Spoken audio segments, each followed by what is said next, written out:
За поредна година младежката организация на политическа партия ГЕРБ проведе традиционната си за 14 февруари инициатива "Най-сладкият Свети Валентин". Младежите почерпиха минаващите влюбени двойки и граждани на Враца с вкусни бомбони, валентинки и пъстри балони в цветовете на любовта. Празнуващите Трифон Зарезан отпиха чаша червено вино и хапнаха вкусни сладки. За поредна година младежката организация на ГЕРБ организира раздаването на балони, вино в чест на празника Свети Валентин. Защо решихте тази година да направите същото?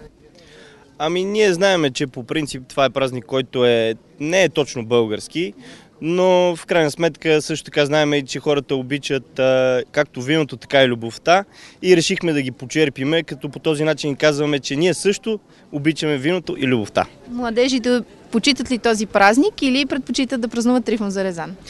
Не мога да обобщя, всеки празнува кой каквото иска. Важното е да сме активни, да сме навън, да се радваме на хубавото време и да почетем празник. Младежите от ГЕРБ Враца честитят Свети Валентин на всички врачани, като им пожелават любов и хармония в семейството.